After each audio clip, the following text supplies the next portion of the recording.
Dumas beach પર રવિવારે માટીમાં ફસાયેલી મોંઘીદાટ ગાડીનો આખરે રેસ્ક્યુ કરવામાં આવ્યું છે। આ સમગ્ર ઘટનાનો વિડીયો સોશિયલ મીડિયા પર વાયરલ થતાં તંત્ર જાગૃત બન્યું હતું।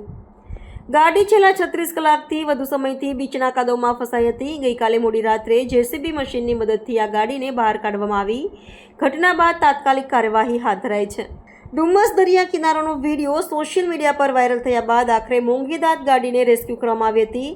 ડુમસ બીચ પર રવિવારે માટીમાં ફસાયેલી ગાડી ગતરોજ મોડી રાત્રે જેસીબી મશીનથી બહાર કાઢવામાં આવી હતી। 36 કલાકથી વધુના સમયથી ગાડીમાં માટીમાં ફસાઈ ગઈ હતી।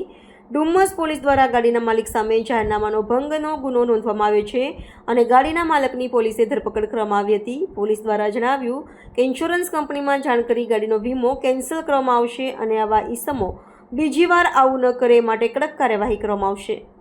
ડુમસ પોલીસના પેટ્રોલિંગના અભાવના કારણે અવારનવાર આવા બનાવો સામે આવતા હોય છે।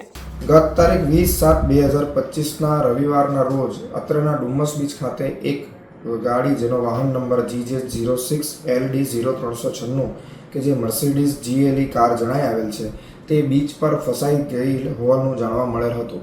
વધુ તપાસ કરતા આ વાહનના માલિક કે જેનું નામ અક્ષર અબ્દુલ્લા શાહ છે તથા જેઓની ઉંમર વર્ષ 50 જેટલી છે તેઓને ઝડપી પાડવામાં આવેલ તથા વધુ પૂછપરછમાં જાણવા મળેલ છે કે તેઓ રવિવારના રોજ વહેલી સવારે પોતાની પત્ની સાથે વાહન લઈ બીચ ખાતે ફરવા આવેલ હતા તથા બીચ પર આવેલ સ્ટોલ ધારકો પોતાનો માલ સામાન લઈ જતા હોય તેમની પાછળ તેઓ પણ બીચ સુધી પહોંચી ગયા હતા। દરમિયાન તેમની ગાડી બીચ પર ફસાઈ ગયેલ હતી અને ત્યારબાદ પોલીસના ધ્યાનમાં આવતા તેમની ગાડી રેસ્ક્યુ કરવા બાદ આજ રોજ તેમના ઉપર BNS કલમ 281 કે જે બેદરકારી તથા ગફલતભરી રીતે વાહન હંકારી પોતાનો તથા બીજાનો જીવ જોખમમાં નાખવા બાબતની કલમ છે તેના હેઠળ ગુનો દાખલ કરવામાં આવેલ છે। એટલું જ નહીં પરંતુ આવું બેદરકારી ભર્યા કૃત્યો કરવાવાળી વ્યક્તિઓને બોધપાઠ મળે એ હેતુથી આ વ્યક્તિની ગાડીનો ઇન્સ્યોરન્સ જે કંપનીનો છે તેઓને રિપોર્ટ કરવામાં આવશે કે જેથી આ ગાડીનો તેઓ વીમો ન મેળવી શકે।